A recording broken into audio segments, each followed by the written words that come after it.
Hello guys, तो welcome to my another video. तो guys आज ना मैं ऐसे ही बैठा हुआ था और अरुण के साथ में आया हुआ था। यहाँ पे हम बैठे बैठे थोड़ा ऐसे ही सोच रहे थे कि जो मैंने R15 ख़रीदी, अरुण ने हंटर ख़रीदी, हमने ऑलमोस्ट साथ में ही ख़रीदी थी। थोड़ा बहुत ही डिफरेंस था हम दोनों की परचेज़ में। तो हमने सोचा कि जो और लोग हैं जो प्लान कर रहे हैं नई बाइक ख़रीदने का, तो उन्हें बता दें एक बार अपना एक्सपीरियंस। 2 साल मैंने R15 रखी है, अभी 3-4 दिन पहले मैंने सेल करी अपनी बाइक। और उसका रीज़न ये था कि अब मैं जॉब वगैरह कर नहीं रहा हूँ, कहीं जाना होता नहीं था, वो घर में बस खड़ी रहती थी। डेली यूज़ में उस बाइक को तुम यूज़ कर ही नहीं सकते। तो हमने सोचा कि आपको भी बता दें कि अगर आप प्लान कर रहे हो, आपकी फ़र्स्ट बाइक है, तो आपको पता होना चाहिए कौन सी बाइक किस पर्पज़ के लिए बनी है और कितना आपको यूज़ आ सकता है उस बाइक का। तो अरुण भाई, क्या हाल है? क्या इस थोड़ी धूप ज़्यादा हो रही है, मेरी आंखें बंद हो रही है इस चक्कर में। तो भाई आज बता दे इन्हें असलियत। 2 साल, तेरे को कितने साल? 3 साल हो गए ना तेरे को बाइक को? हाँ, मेरे बाद तो ली थी तूने, इसके बाद मैंने पहले ली थी। हाँ, अब उसका रीज़न बताता हूँ मैं, मेरे को क्यों बेचनी पड़ी। और ये बड़ा ही इंटरेस्टिंग रीजन है गाइस। इसकी मम्मी बहुत कंप्लेन करती थी और इसने अभी तक क्यों रख रखी है, क्योंकि गाइस इसकी बाइक कहीं ना कहीं डेली यूज़ के लिए वर्थ इट है। हाँ जी। और मेरी बाइक बिल्कुल नहीं। मेरी बाइक है सोलो चलने के लिए। उसे आप ना डेली यूज़ में यूज़ ही नहीं कर सकते। उसे बस गाइस मैं थोड़ा इधर आ जाता हूँ, धूप मेरी आंखों पे लग रही है। भाई लुक तगड़ी आती है उस बाइक की, नो डाउट। इससे स्पोर्ट्स बाइक है, लीन करने में, भगाने में मतलब अलग ही मज़ा है। ये बाइक उस तरीके से भगती नहीं है, लेकिन ये बाइक पे तुम भाई सामान ला सकते हो घर का, अपनी मम्मी को बिठा सकते हो, उस बाइक पे नहीं बिठा सकते। बेसिकली पॉइंट ये है गाइस कि ये मैं डेली ड्राइवर की तरह यूज़ करता हूँ। डेली भी, और भाई तुम इससे पहाड़ों वगैरह कहीं भी जा सकते हो। तगड़ी बाइक है, चला सकते हो, हाथों पे पेन नहीं आता। मेरी बाइक आता है भाई, इसकी क्लच बहुत टाइट है भाई। क्लच पे आते हैं ना। R15 का तो राइडिंग, तूने R15 भी तो चलाई है, भाई। तू बता अरे मेरा यार अपना। मैं बता रहा हूँ, अभी हम लोग जैसे आपको पता है अप्रैल में ट्रिप पे गए थे हम लोग भाई। तो जब भी मैं स्विच कर रहा था ना, मेरी गर्दन में इतना दर्द हो रहा था। एक तो एक्सॉर का हेलमेट इतना भारी है भाई, हेलमेट इतना भारी और उसकी पोजीशन ऐसे पूरा ऐसे वेट आ रहा था गर्दन पे भाई, ऐसे बैक पेन तक जा रहा था, है ना, रीढ़ की हड्डी पे लेकिन आ एक रहा मस्त भाई बात बिल्कुल। बताऊँ आपको मैं कि यार ये जो 2-2.5 साल जब भी बाइक हो गए ना लिए हुए, इतना मस्त एक्सपीरियंस रहा है। ज़्यादा कितनी, एक ही ट्रिप करी हमने बाहर की। हमने 2 ट्रिप करी है, एक अप्रैल वाली और एक उससे पहले भी करी थी।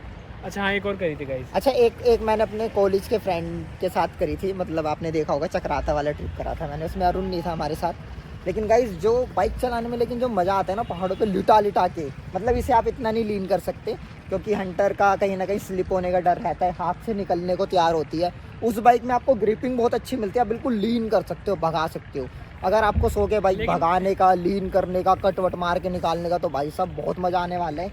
वहीं दूसरी साइड इसे तुम लीन वगैरह नहीं कर सकते, इतना एकदम से पिकअप नहीं पकड़ती। लेकिन इसके और बहुत सारे ऐसे पॉइंट हैं जो मैं बता रहा हूँ। एक पॉइंट इसमें, ये जब भी आराम से इस पे स्विच करता था ना, कहता भाई कितना मजा आ रहा है, रिलैक्स होकर चला रहा हूँ मैं। ये ऐसे करके बाइक हो जाती थी एकदम करके। भाई राइडिंग पोजीशन तो एक बहुत बड़ा पॉइंट था ही। अगर आप भी अगर प्लान कर रहे हो तो थोड़ा सोच समझ लेना। अगर आपका पर्पस ही सिर्फ ये है कि कभी कभी आपको बाइक निकालनी है और भगानी है और फुल इंजॉय करना है, तो आप लो। अगर आप सोच रहे हो उससे आपकी डेली रिक्वायरमेंट फुलफिल होगी, या आप फैमिली में किसी को बिठा सकते हो, या मिडिल क्लास हो, तो कभी मत, मैं रिकमेंड नहीं करूँगा कि आप अरे मैं बता रहा था ना, आप सिंगल चलने वाले हो तो लो। और उसमें मैं बताता हूँ, अच्छा इसे बोले तो उस बाइक में R15 में मेरे को आज तक कभी कोई कंप्लेन नहीं आई। इंजन इतना स्मूथ रहा है, 2 साल रखी है, एक पैसा ना उसने ऊपर से कभी मांगा नहीं है किसी भी चीज़ में बाइक ने। और तू बता, तेरे 2 साल में इसने कुछ खर्चा करवाया बाइक में? बहुत खर्चा करवाया है। पेट्रोल का गाइस मेन खर्चा है, तो आपको पता है हंटर 350 सीसी है। लेकिन मैं पेट्रोल में भी मेरी बाइक तगड़ी थी भाई, वो एवरेज भी अच्छी देती थी। भाई 45 के चला जाता था 45 की एवरेज देती थी गाइस। और ये इसकी बाइक देती है 20 की।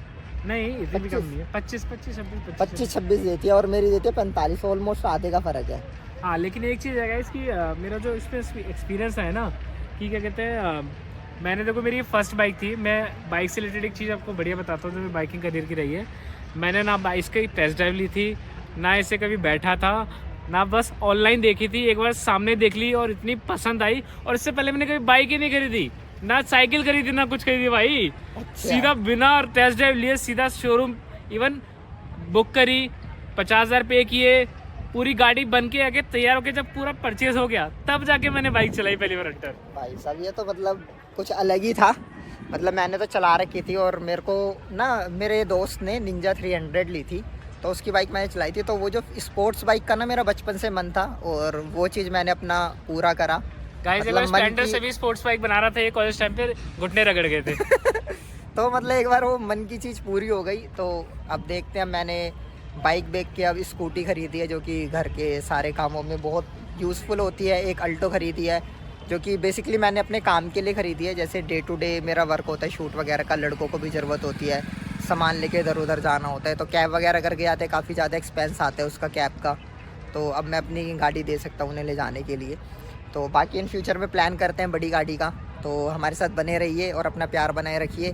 तो एक दिन बड़ी गाड़ी भी ख़रीदते हैं। और आप अगर नई बाइक ख़रीद रहे हो तो थोड़ा सा एक बार और सोच लेना कि आपका पर्पस क्या है, मोटिव क्या है बाइक लेने का, लॉन्ग टर्म का सोच लेना। वरना आपको भी ना 1-2 साल में बाइक बेचनी पड़ सकती है। अब मेरा तो डेली का पर्पस है। तो भाई डेली का अगर आप सिंगल ऑफिस आते जाते हो ना तो आप R15 ले सकते हो, अगर आपका ऑफिस पास में और आपको डेली चाहिए। लेकिन आप उससे कुछ और एक्सपेक्ट कर रहे हो कि किसी और को भी बिठा के चल रहा है, भाई आप, मैं सही बता रहा हूँ, गर्लफ्रेंड को भी बिठाओगे ना 1-2 बार के बाद ना वो भी बोलेगी कि बाइक बदल ले।